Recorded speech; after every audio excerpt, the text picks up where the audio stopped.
What, you're afraid that the president of some Hitlerian dictatorship in the Middle East like Saudi Arabia is going to call you a bad name? I said yesterday on this show that we can often tell more about a person by his enemies than by his friends. And when I see the president of one despotic nation after another coming out and calling Trump names, Mexican president, that's an oxymoron. To say Mexican and president in two words together, that's a true oxymoron. Mexican president compares Trump to Hitler and Mussolini. He ought to look in a mirror. So where's the truth? Donald Trump was on my show last night, and he said on this show that ISIS is going to get worse than waterboarding when I brought it up. Well, boy, did that set off a shock. Mexican president compared Trump to Hitler and Mussolini. Look who's talking. CNN's, to me, he's like a Mata Hari, like a double agent, Zachariah with the crazy eyes. You know Zachariah on CNN? Does anyone know him? Raise your hand. With the bug eyes? The resident front man for CARE, it looks like to me, in my opinion. Well, anyway, the bug eye on CNN, Zachariah, likens Trump's rise in the GOP to the rise of Islamic extremism. Well, what I say is, I've studied homeopathy. Like cures like, Mr. Zachariah. And the only way we're going to defeat your friends in that world of Islamic extremism, if they are your friends, in fact, and I wouldn't know, the only way to defeat them is like cures like. We need an extremist to defeat them or we're dead. We are dead in the water unless we defeat them. And let me tell you something. There's only one thing those vermin understand, and that's worse behavior than their own, which kind of leads me to a couple of questions. Can you imagine life? Let's say it's Trump versus Hillary, which is what it's starting to look like. And let's say they don't stop him, the Romneys and the other country club Republicans who hate outsiders, who despise independents. Let's say they can't stop him and he becomes the nominee. And let's say it's him versus Hillary. And let's say she wins because whatever she wins, just to say she wins. Let's not go through it. Despite the email scandal, the Clinton Crime Foundation, despite the history that she has in the White House, despite all that, because of the idiocy of the American people, and she wins. Would you imagine with me for a minute, 3 years after a Hillary presidency, what this country would be like? What would this country look like after 3 years of a Hillary presidency? You have to imagine the world after 3 years. And I think you have to turn to a university today to understand what's liable to happen. The fascism, the unconstitutional fascism on colleges today is what America itself will look like if she wins, in my opinion. Well, she's certainly better than Bernie Sanders, the communist. We understand that. But if you look at what's going on in the universities today, that's what America would look like. But there's a bigger topic other than the political itself, and that is the issue of truth. I was speaking with some people before the show today about truth. And so where do people turn for the truth today? You ask a politician a question, you don't get an answer. You get a waffle, right? So I said, well, don't turn to politicians for the truth. They're only politicians. What can you expect from them? So who do you turn to? Oh, your priest? You're going to turn to your priest for the truth? Tell me about the church today. Tell me about the synagogue today. Who do you turn to for truth? People don't know who to turn to for the truth. So I will ask you, my audience, who do you turn to for the truth? Where do you go for the truth? Now, many of you listen to talk radio because you think you're hearing the truth, and you are. I know in my own case. I tell you what I think is happening. I try to express certain things in my personal life.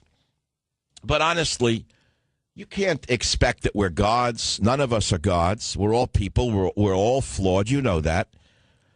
We're not better than the average person. We're just talk show hosts. It's like the old statement of the rich are different than you and I. They have money. Well, talk show hosts are different than you and I. They just have a microphone. But we're just people is what I'm saying to you. But in an age of such chaos and confusion and lies flying around, where do you, the audience, turn for truth? Many of you are jaded, you're cynical, you're depressed, you don't know where to turn. You don't know what to believe. Everything is a lie. Look at Fox News. Look what they've turned into. Last night, they do a softball town. I love the word town hall. Don't you love town hall? 18 stooges that they pick. They handpick 6 schmendricks and a moron to sit in the audience, and they have a town hall meeting with Brett Baer, who I used to respect, by the way. I have no respect for him anymore. He's become a water boy for whoever runs the network. So they have a softball town hall meeting last night between Hillary Clinton and the communist Sanders, who practically foamed on himself with the amount of whatever. And not one question was really a challenge to either of them. Instead, everything was a softball aimed at Hillary Clinton and Bernie Sanders. This is the same network where they use the vicious Megyn Kelly, the roller derby queen, whose face is changing before our eyes, the portrait of Doriana Kelly, on a daily basis. Where do you go for the truth? I'm serious about this question. It reminds me of a story I've told many times on the show. I grew up in an immigrant household. My father was an immigrant, but he was very interested in current affairs. He used to get, I remember, 5-6 newspapers a night. And I once said to him, Dad, you've got the New York Post, the New York Daily News, the Journal American, to this, to that. I said, what do you need all these newspapers for? He said, I like to read all different sides so I can make up my own mind. Remember what I said, talk radio for the thinking person, because people do like to think for themselves. And there's only so much BS they can take from television where they really don't feel they're getting the on it. All right, look, people listen to talk radio and they watch television and they read a newspaper and they talk to their friends and then they think, come up to the truth and arrive at the truth. The whole concept of truth is an interesting question itself because it's being challenged by the leftists in America right now. They are saying through the deconstructionist theory, which was written by Foucault and others, I don't need to go into the philosophy of it, that there is no truth, that everything is relative. That's why they want to rewrite history. They want to tell you that you have white privilege if you're white. That's even if you're born poor, dirt poor, no advantages in life. Your parents could have been destitute. They'll tell you had white privilege just because you weren't of another race. Now, you know that's a lie. But this is the kind of garbage that we're going to have to be putting up with if Hillary wins, in my opinion, which leads us back to another question. What will the country be like in 3 years if Hillary wins? Yesterday, I tried the story about Scalia. Was he murdered? With the evidence put out, nothing, not a call on it. All we got was Trump.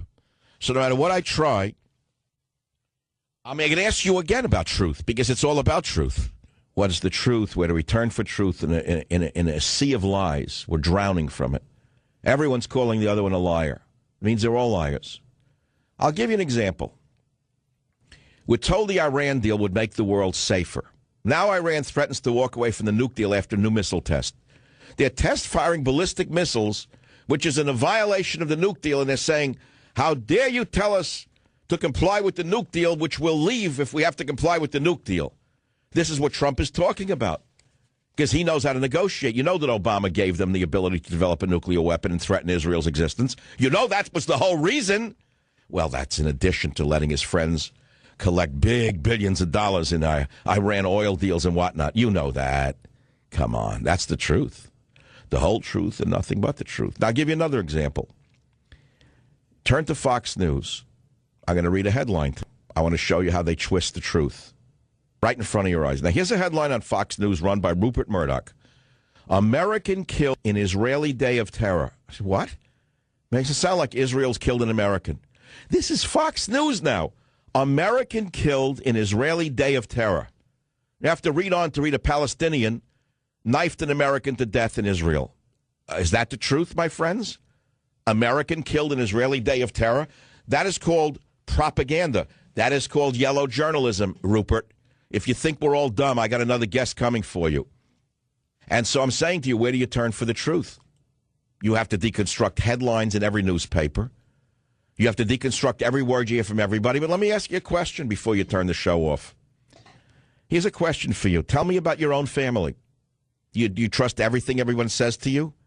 Where do you get your truth from? The priest that you trusted, how'd that work out? Where do you go for the truth? I'll be right back.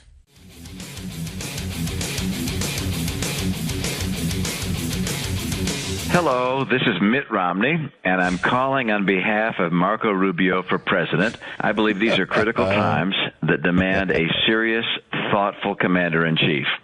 If we Republicans were to choose Donald Trump as our nominee, I believe that the prospects for a safe and prosperous future would be greatly diminished. and I'm convinced Donald Trump would lose to Hillary Clinton. Look who's talking. Now, I just played for you the biggest stooge in the history of the Republican Party, maybe in American political history. Romney records a robocall for Rubio, telling us that Rubio would be a great commander-in-chief. Can you believe this? And by the way, what's eerie about it, ladies and gentlemen of the Savage Nation, his voice sounded like George Bush. For a minute, I thought I was listening to Bush back from wherever he is. No, they're all the same, these country club Republicans. They adapt the same clothing, check pants, the same hobbies, golf, the same drink, probably Manhattans. I don't know what they drink these days. That's if they drink at all. God only knows. Now we have another wonderful soundbite for you with the concluding moments of the Savage Nation. It wouldn't be a great day unless I could play something about Bernie Sanders. So after talking about black poverty and black people being abused by white police officers, all of a sudden he discovers that there's another race in America who may be poor. And Clip K, listen to this. I know about white poverty. It exists in my state. It exists all over this country. In the richest country in the history of the world, we have more income and wealth inequality than any other major country. We have too many people living in poverty. We have got to change our national priorities. We have got to deal with that issue. Great. Sounds good, doesn't it? Everyone wants the poor to be helped, but where's the money coming from? Where is it coming from, Sanders? The man never created he never created a souvlaki stand. You know, you look around America, a lot of immigrants work very hard. You see people come over, they'll open a stand, a hot dog stand, they'll work their back. They'll break their back to make a start in America. Not Bernie Sanders. He doesn't know the first thing about business, nothing. He doesn't know it requires saving money, taking a chance with that money to buy the hot dogs, to buy the stand, to pay for the electricity, to pay for the permit. He doesn't know anything about that. He doesn't know that the hot dog guy has to take a chance to buy the hot dog, the stand, the electricity, and to pay for the permit. He doesn't know that if the hot dog stand takes off and the guy has to save his money, preserve some of it to buy the second hot dog stand, the second one on wheels. That's how immigrants build a life for themselves in this country. These communists have the same story, poor versus the rich, as though everybody who has money stole it from somebody else. This is the Savage Nation. And then you have on the same side of the aisle, the commie side of the aisle, the Democrats. Here she is again. Clinton last night trying to explain why Sanders, the communist, is outperforming her with young idiots who know nothing. But I don't even have time to play that. Oh, by the way, your fair-minded president, the magical man in the White House, he has snubbed Nancy Reagan's funeral to go to a hipster festival, South by Southwest. He is going to spit on Nancy Reagan's coffin by going to a movie, music, and technology festival in Austin. Thank you, President Obama. You've brought real class to the White House. This is Michael Savage thanking you for listening and thanking the folks at WFTL in Florida. Savage.